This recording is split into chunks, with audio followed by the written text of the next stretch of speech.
Hey everybody, and Tony here with a review of Puccini's Turandot, which I saw at the Deutsche Oper Berlin. The conductor was Alexander Vedernikov, the production was done by Lorenzo Fiorani, the sets and videography were done by Paul Zolla, the costumes were done by Katharina Gault, the assistant director was Claudia Dotta, the chorus master was Raymond Hughes, and the chorus master for the children was Christian Lindhorst.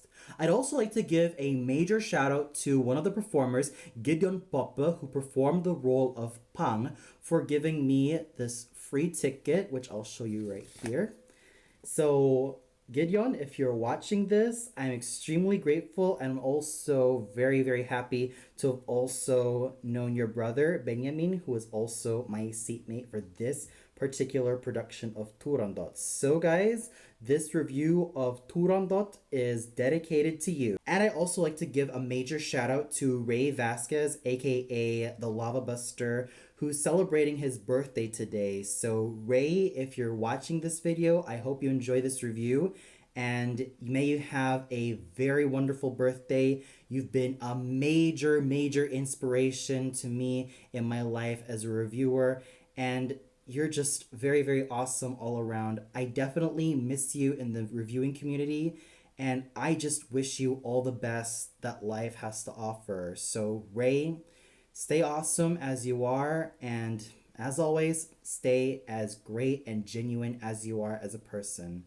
Lots of love to you, man. With that said, let's get on to the review. My overall impression of this particular production of Turandot was meh at best, because every time I would always think of a production of Turandot, I would always think of elaborate scenery and great buildings, lots of tapestry, lots of colors from all over the rainbow, and most of all, it is huge in scale. With this particular production of Turandot, I can definitely understand that the people behind this production were trying to be a little bit more realistic, as in they transported the action from ancient China all the way up to, like, let's say the 1920s, where the opera of Turandot first premiered, specifically in 1924. So overall, I am not really a major fan of this production, though it did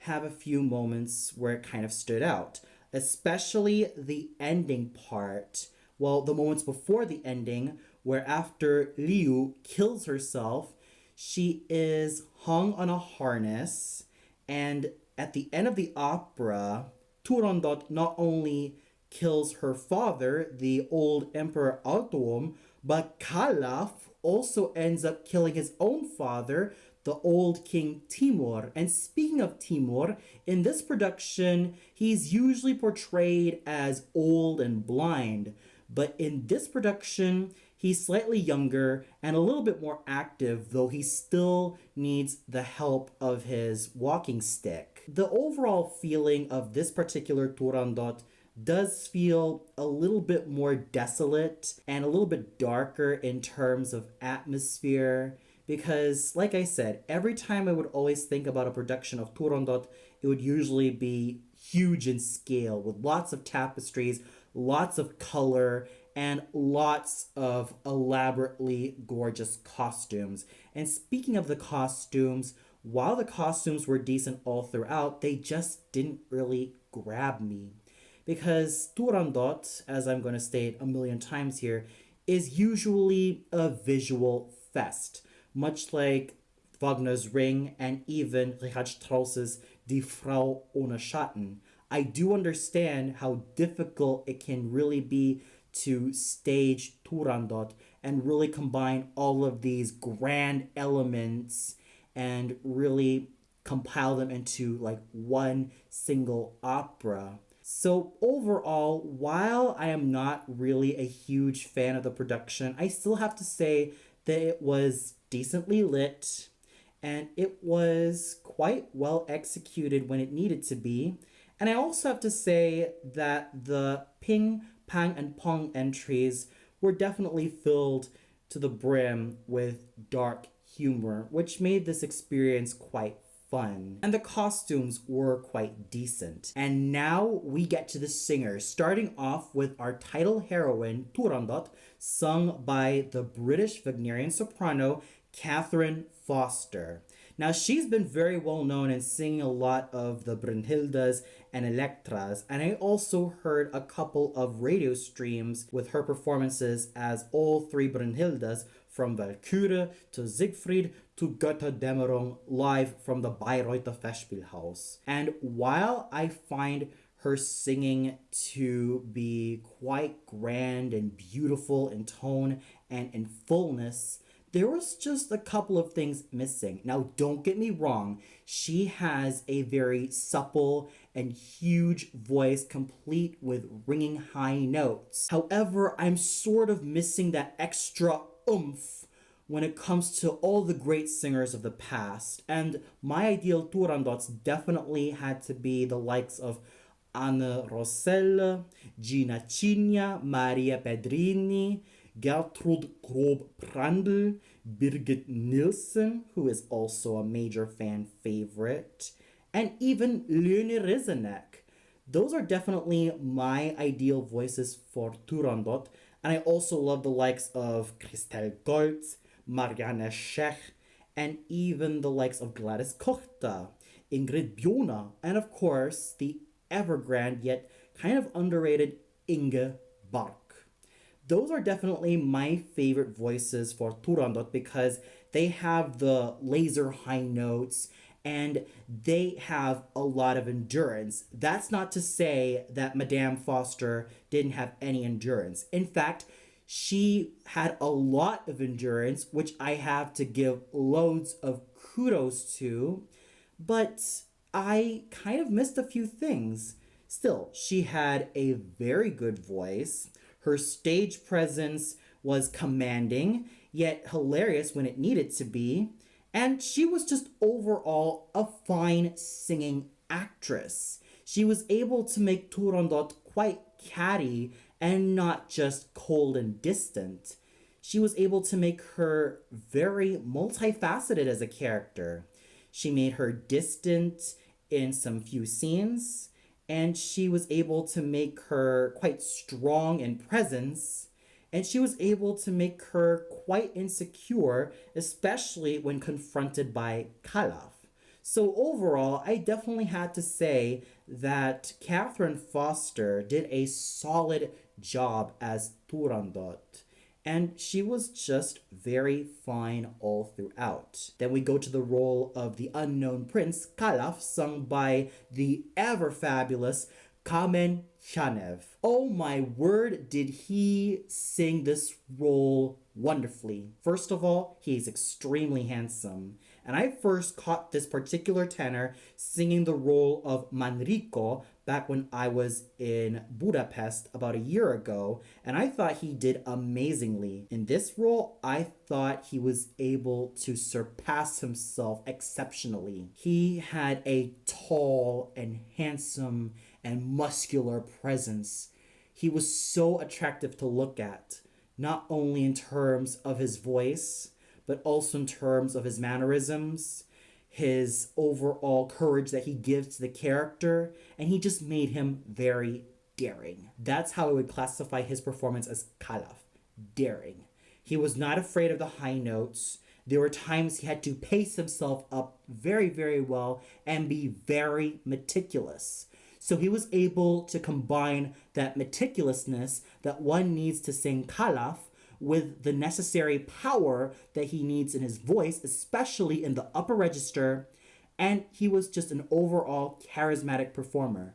Is there anything else I need to say about Signore Chanev that hasn't been said already? I don't think so. So I'm not going to mince words here. Kamen Chanev was amazing as Calaf, and his vocal chemistry with Catherine Foster as the Turandot was extremely palpable. You could definitely feel the tension that these two characters have on stage.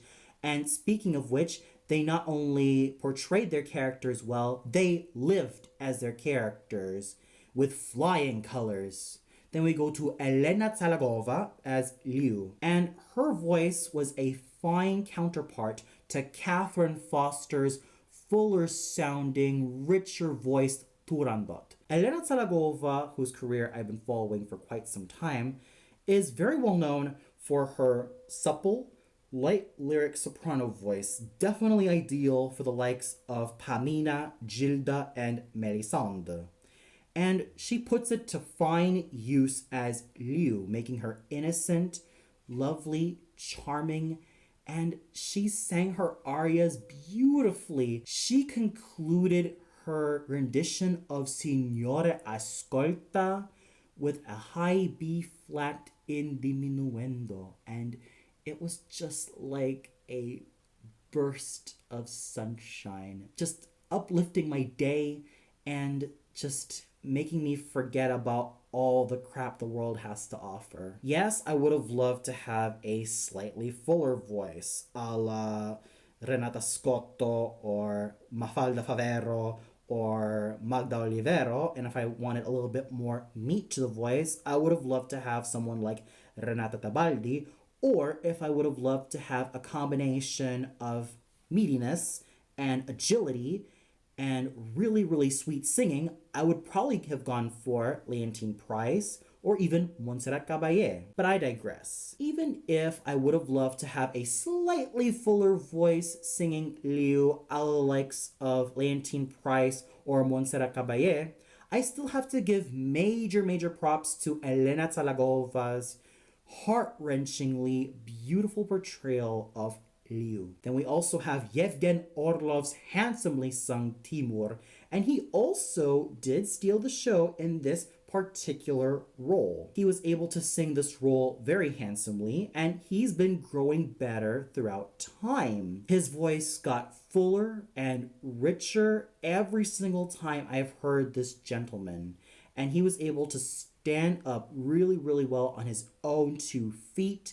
He managed to play this particular role with strength, virility, and masculinity, and he did a very fine job singing the role of the old blind king Timur. Then we go to Ping, Pong, and Pong, sung by Samuel Dale Johnson, Gideon Poppe, and Matthew Newland, whose voices blended superbly. When you combine the lyric baritone voice of Samuel Dale Johnson with the light lyric tenor voice of Gideon Poppe and the slightly fuller lyric tenor voice of Matthew Newland, then you definitely have a combination which is so pleasing to the ears, yet also quite enticing, as you also get to watch these guys just pounce around each other, really playing off of each other superbly, and you could definitely tell that they had a lot of fun with these roles. Equally as outstanding was Andrew Harris's sturdy Mandarin, and even Alexander Hutton's and Michot Marero's superbly sung maidens, and also the fine character singing of Peta Maus, who sang the small role of the old Emperor Altom. So overall, the singing was superb all around. Everyone did their very best, and it was, simply put, a wonderful evening for opera. And the conducting done by Alexander Vedernikov was solid all throughout. Yes, there were some places where the orchestra and the singers and at times the chorus didn't really match, but each of them managed to soldier on, and they just made sure that they collaborated with each other very well. And the chorus and orchestra of the Deutsche Oper Berlin was, as to be expected, solid all throughout. So overall, what a fine evening this was for watching Turandot, with fine singing from the leads all the way up to the minor characters, and just fine conducting by Alexander Vedernikov. Even if I'm not a major fan of this entire production, I still have to give everyone loads and loads of kudos for a job well done. And for those of you who watched this particular production of Turandot, what did you think of it? Did you really love the production and thought it was really interesting? Was there a singer who stood out to you so much, aside from the leads of Catherine Foster, Kamen Chanev, Elena Zalagova, or even Yevgeny Orlov, or even the three very major minor characters of Ping Pong and Pong, sung by Samuel Dale Johnson, Gideon Poppe, and Matthew Newlin? Or did you feel like there were some things about the production, singers, and conducting that didn't really hold up so much? Comment below and let me know. Well, that's all for now. Be sure to tune in tomorrow for my review of Wagner's Der Fliegende Holländer, also at the Deutsche Oper Berlin. And let's just hope that I make it to this particular opera tomorrow. So until then, good night, everybody.